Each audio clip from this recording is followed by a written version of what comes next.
Did you hear the news? Sorry, it's raining. It's kind of nasty out here, and the audio is not going to be great. Oh, well, that's what we're doing.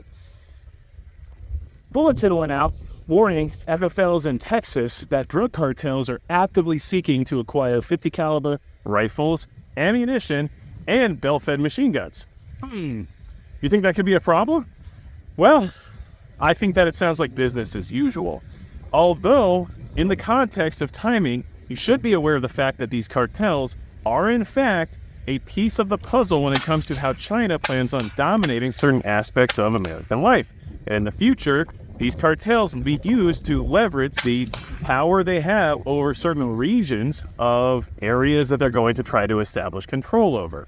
So, I don't find it obscure that they're trying to do this, but I do think it's a good wake-up call for those of you who maybe were on the fence about the idea that these drug cartels might actively be trying to attack us in one way or another here on American soil. But this is all part of the big plan. And if they are in fact trying to acquire 50 caliber weapons and belt-fed machine guns, you should probably consider that to be something you might face in the future, which is why I'm out here in a rainstorm testing out my gear. And yeah, I am soaking wet, but the rifle's running, and I'm trying my best to be as proficient as possible. Why? Because I can't afford a 50 cal or a belt-fed machine gun. Cartels sure can. And here's the thing. Is food, water, backup power, and all the basic necessities more important than firearms? Well, yeah, in the sense of preparedness. But you know why the cartel can go out and buy 50 cal rifles and belt-fed machine guns? Because they have logistics and infrastructure system in place that allows them to have all those other bases covered already. They have zero concerns about running out of food. They're not worried about having water. They don't care about water.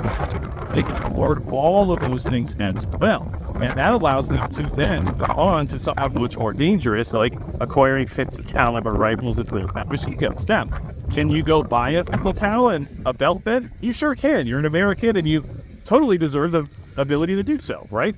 But I just can't afford it, and the majority of us can't afford it.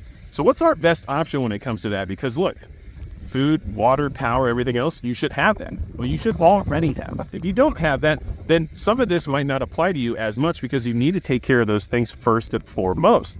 However, someone like myself who has been stashing away a lot of those preps and trying to figure out solutions to some of those issues down the road has a little bit more time and energy to place into things like becoming proficient with a weapon and trying to vet gear and understand the limitations of said gear by using it in harsh conditions like I'm in right now.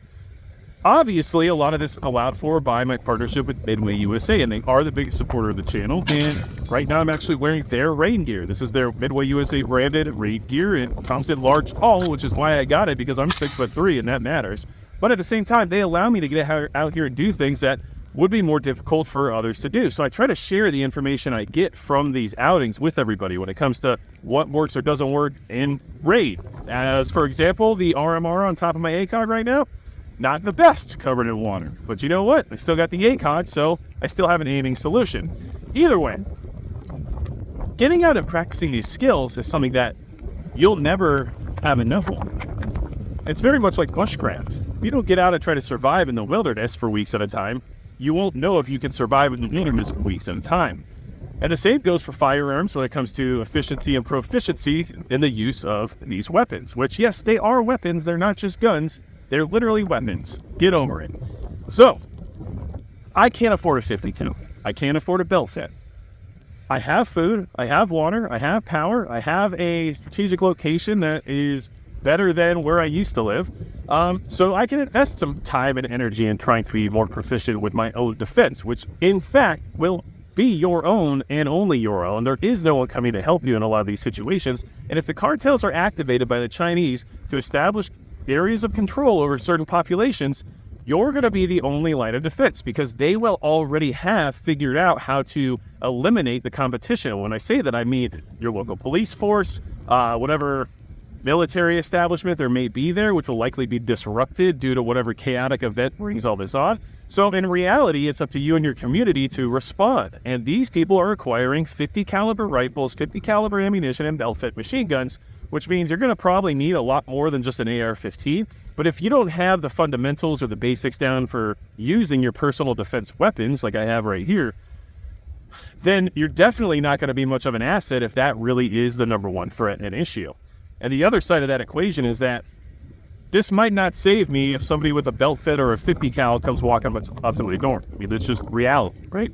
But the more proficient and the more skills I can build around these weapons platforms, and the more harsh environments I can use them in to find their limitations, the better my chances are of surviving that situation than they would have been before. And that's all that prepping really is. We're just trying to give ourselves a better chance of survival, regardless of what the threat at hand would be, right? Whether or not it's an earthquake, hurricane, a volcano, or drug cartels with 50 cals, all of it comes together to just be part of an equation. The probability of survival, which is all we're trying to accomplish. But these bulletins that are being sent out and this information that's being made public about how drug cartels are acquiring this heavy equipment isn't just so they can go have gang wars. It's not just so they can insulate themselves from any other issues like the DEA or the ATF knocking on their door, right? That's not what all this stuff is for. If you haven't figured that out yet, I implore you to go watch some of my previous videos discussing some of these topics, and I definitely implore you to do your own research, especially regarding the connections of the CCP and the Mexican drug cartels and how they've already established a vast network of logistics and defensive cells here within the United States, which will eventually become offensive. So it all comes full circle. Right now, this is my go-to rifle. I'm trying my best to train on it as much as possible, although I do have other weapons platforms that I use and try out, but don't be like me. I'm a guy who has access to more equipment and to partnerships than I wouldn't have otherwise without this YouTube channel. If I didn't have those partnerships or access to the equipment that I have access to, I wouldn't be using multiple different weapons platforms and trying out different optics and trying out different lights and equipment and everything else on a regular basis, because it's better to be the master of one than the master of none. But in order to provide the additional information to the channel and to help, I guess, my search for perfection when it comes to something like a AR-15 setup for me personally, right? Everybody's is going to be slightly different, of course. Trying all those things out gives me a lot of information that I wouldn't have to work with otherwise. And I do have some negative things coming out here in the near future about certain products that just didn't do the job for me. So I hope you understand, even though I have these partnerships, I do not use bias in the review process, because if it doesn't work, it doesn't work, and I don't want you to use it. Either way, be prepared for these things to happen. Get with your local community. Get with your mutual assistance group. Get with the people that you trust, minimize your friends, whoever that might be, and implore them to get out and train and test their gear and test their skills. Because if that time ever comes where these much better funded and much better logistically organized organizations decide to flip the switch, well, your response is going to only be as good as what you've trained for, right? That's something we hear all the time, but it's honestly true. Because even just my basic weapons manipulation of the AR-15 platform has become much more efficient over just the past year compared to what it was before then. And so imagine if you were putting that time in now, what it would look like in a year or 2 or 5 or 10 before that time comes where you might need it. And don't forget, the very end of this conversation, we all hope we never need it. And that's really the main takeaway here. I literally hope I never use this gun for anything other than having a good time on the range. That's my goal. Okay, maybe a little bit of hunting. I wouldn't mind taking some coyotes or maybe a deer with this, if that's something that presented an opportunity to me, right? Because hunting provides you with a lot of data regarding your weapon system and its effectiveness. But either way, I don't want to ever have to use this in a very bad way. And from what I've heard from some of those awesome people here in this community that have served and actually had to use weapons like this in the way that I'm hoping to avoid, I think the mantra is that if you've never had to shoot at something in anger, then you don't know what that's like.